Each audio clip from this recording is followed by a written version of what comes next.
Yeah, and even Michael Jaafar and the stuff that they do have him connected to, like the see-through plastic bag, the cans, his fingerprints are on those things. Those are really all connected to the cleanup. And again, if I'm the defense attorney here and I can get a conviction on the aiding and abetting or messing with the evidence after the fact, I'm happy. Unless he's a manicurist and he pulled out his manicurist, credentials and tools after murdering these women and walked up to their nails and cleaned their nails of all the forensic evidence that ended up being missing. Unless that's the case, I just don't see how this helps the prosecution, this element. I mean, they had no choice but to present it, and it is very inflammatory and it will inflame the jury. But I agree with you, Michael. I mean, this is one of those forensic pieces of evidence, or the lack thereof, that does help the defendant. But the other charges on him, concealing the evidence, they do have him there, but there's reasonable doubt that, hey, I was there anyway all the time, and so that's why my evidence, my forensic DNA is there. So I think it definitely helps the defense. And times change, but there's some things that don't change, and I agree with you. I think that connection is probably the most important thing. And finally, Michael Jaafar, going back to the state's case, they came out with a bang. We talk about primacy and recency, where they had primacy with a capital P. They came out swinging with their, basically what I think are their two strongest witnesses right out the gate. What did you make of that? Primacy and recency is very, very, very important, and they develop the momentum for the theory of the case. And I think they came out strong. I think they came out fast, and we knew that they were what the theory of the case was. We knew who their witnesses were going to be. I don't like the fact that the main witness that they brought on, they allowed him to have his glasses and his shades, because there were some times when I was wondering, when I was looking at the case earlier, is he crying? Is he not? I couldn't see it with the glasses, but other than that, I think it was a powerful performance. And I think the defense attorney using his cell phone, I think, is just plain dumb. Yeah, I agree. And as far as those eyeglasses are concerned, the sunglasses are concerned, apparently they're prescription and he needs them for astigmatism. So he got dispensation to use them in court. What are you going to say? But I agree with you. You can't see the guy's eyes. I mean, that's really, where you make all your decisions from. But anyway, all right, gentlemen, stand by. I have another. We are getting some disturbing new details in the Ruby Franke child abuse case, including horrific new videos and pictures. We're also seeing journal entries written by the former YouTube influencer. She repeatedly refers to her children as being possessed and demonic. Sound familiar? And in many of the entries, she writes about forcing her children to fast and says at one point she caught R, one of her children, stealing water from the house on a day that she was making him stand in the sun as punishment for hours on end. And in one entry, she writes that E, another one of her children, will be brought into the house where she can sit in the pantry. She says, quote, "They will think they got what they wanted, they will relax, and then pop. Will drop them like hot potatoes out in the desert, their new home." Franke and her business partner and therapist, Jody Hildebrandt, were both charged after one of Franke's children actually escaped Hildebrandt's home and ran to a neighbor for help. Now, in the journal entries, the child's name has been replaced with the letter R, and two new videos show R approaching the neighbor's house. The other is body camera footage of police locating a child hiding in a closet in the Hildebrandt home sometime later. You don't want to talk? Okay. There's nothing I know you want to talk about. It's okay to talk to me.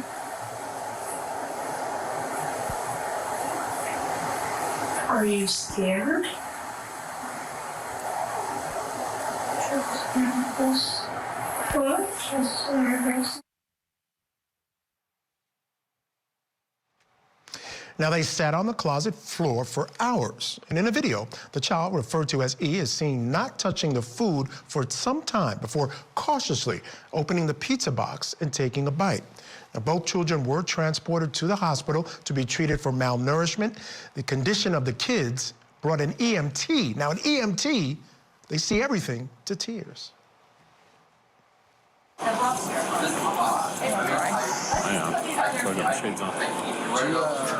Pictures.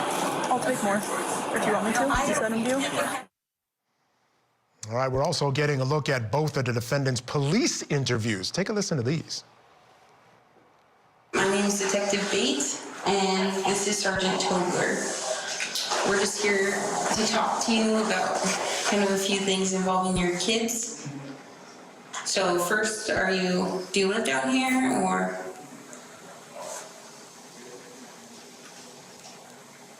Or do you live up north?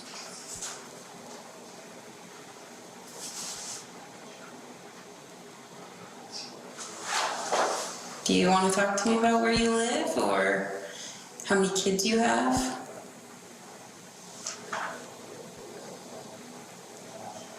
So we just spoke with your husband, and he said you guys have 6 kids. Are those all together? Are those all your kids?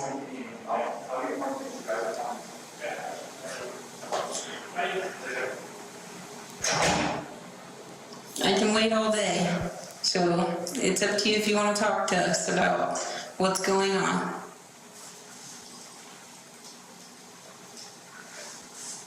Would you feel more comfortable talking to one of us? Maybe you want me to take a step out if you want. Or if you feel more comfortable talking to him, I can step out. I'll wait till I have a lawyer. Okay. So you don't want to talk to us at all?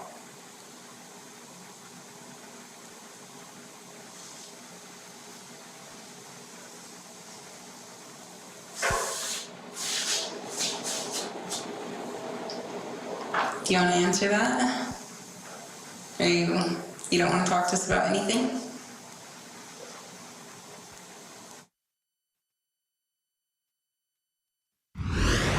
Right now we're just asking you just typical questions, like how long you lived here, that kind of thing. I watched too many detective movies. I don't know what's going to happen with what I say.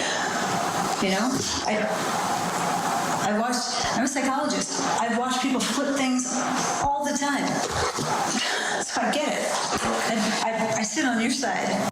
Yeah, Michael Jaafar, I want you to ring in on this. You saw there was I think a stark difference between what we saw from Jody Hildebrandt and what we saw there from Ruby Franke. What did you make of those tapes? Oh, when we were analyzing this case early on, I thought to myself, I can't believe this is happening. And what I think I was seeing was the fact that Ruby Franke has a half a dozen children. And this is a complete fall from grace. Whereas Hildebrandt really was kind of playing with house money. Obviously, she didn't want to be in that situation, but she was kind of playing with house money. And so I think she thought she could talk her way out of it. I watched the video of her arrest. I watched how she spoke to the police. Whereas, Ruby Franke, she's the one who had the children. So she had her whole world was collapsing like in an implosion. I could see that in those tapes. Yeah. So I think that's what the difference was between the two. Yeah, no doubt. And it seemed to me that Jody Hildebrandt was not comfortable being on that side of the table. She's someone that seems to like to be in control, and I got the sense she wasn't as comfortable when she wasn't in control. Welcome back to Court TV Live. I'm Michael Ayala, turning now to Massachusetts, where one of Court TV's latest trials got underway this morning. The ex-girlfriend stabbed murder trial. Now, defendant Blake Scanlon is accused of killing his live-in girlfriend and then trying to arrange for the murders of a witness and a prosecutor in his case. Police even have a recording of him admitting to a 911 dispatcher that he stabbed the victim, Alexis Avery. Now, during opening statements, the state painted Scanlon as a jealous ex-boyfriend who could not accept the victim breaking up with him and seeing other people. But the defense claimed that the question won't be whether the jury finds him guilty, but rather what they choose to find him guilty of. They asked for Scanlon to not be found of first-degree murder. It was over. I'm going to ask you to keep that phrase in mind throughout the course of this trial. It was over. On January 1st of 2019, New Year's Day, Alexis Avery told the defendant, Mr. Scanlon, that their relationship was over.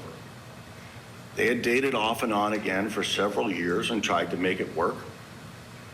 In June of 2018, they got an apartment together at 92 White Street in the city of Westfield, and they moved in. Alexis was pregnant at the time with the defendant's baby, and in August of 2018, a baby girl, Darla, was born. Still, things weren't working out between the two of them. Fair to say that the defendant saw what was happening with Alexis and Scott. At some point in the night, Caitlin Avery actually grabbed the defendant, Blake, who she obviously knew, and brought him outside and said something to him like, What are you doing? You know you're breaking up. Caitlin did get home that night, but she never saw Alexis Avery alive again. Nobody did. Because that night, Blake Scanlon murdered her. He waited until they were alone, back at their apartment. Then he got a kitchen knife and he stabbed Alexis Avery 28 times. He stabbed her in the neck, piercing her jugular. He stabbed her over and over again during her midsection. Some of those wounds were so deep that they lacerated and damaged many of her major organs. He slashed her face. He stabbed her in the back. And Alexis had what the medical examiner will describe as defensive wounds, wounds all up and down her arms. After what you just heard, I think perhaps you might be relieved about what I'm about to say next. The question in this trial won't be if you find Mr. Scanlon guilty.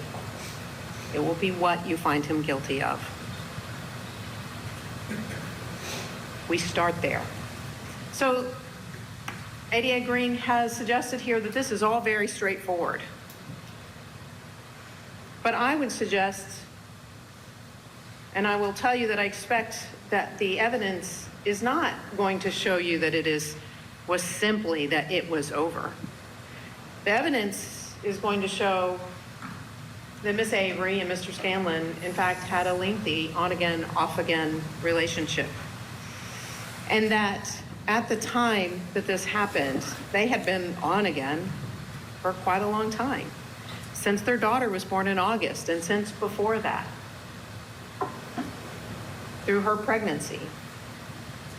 And that on January 11th, yes, you are going to hear evidence that they were contemplating the end of the relationship, but they still had a home together. They still lived together. They were still parenting together. All right, still with us, trial attorneys Eric Faddis and Michael Jaafar. Michael, I want to start with you, and I'll give you your reaction to the approach by the defense here. I just want to give a little context. What happened was they were living together, they had a child together, and as you heard there from the defense attorney, they were on again, off again. On the night before she was last seen, I think she ended up being killed that night, they were at a bar. He shows up at a bar because he had been tracking her. It's something they had done even before then. It wasn't just because they were breaking up. She had told him she was done with him. She was interested in a guy at work. They go see each other at a bar. He shows up at the bar. He's upset. She leaves with the guy, and he catches her in his truck, or the other guy's truck, having sex. He tells her to get out. They go home. She's dead. He ends up stabbing her. So I want to get your thoughts on the idea that it seemed like the defense is saying that this was sort of this ongoing argument, conversation that started at the truck when he puts her in the car. They're still arguing. They get home, they're arguing. And probably, I think she's going to want to tell this jury, it was in the heat of passion that he kills his girlfriend or the mother of his child, rather than this premeditated where he just took her home because he wanted to kill her there rather than in the street. I think he should get ready for a lifetime of being in prison. I think this guy's he's going to get cooked. I mean, that's probably the only defense they could levy.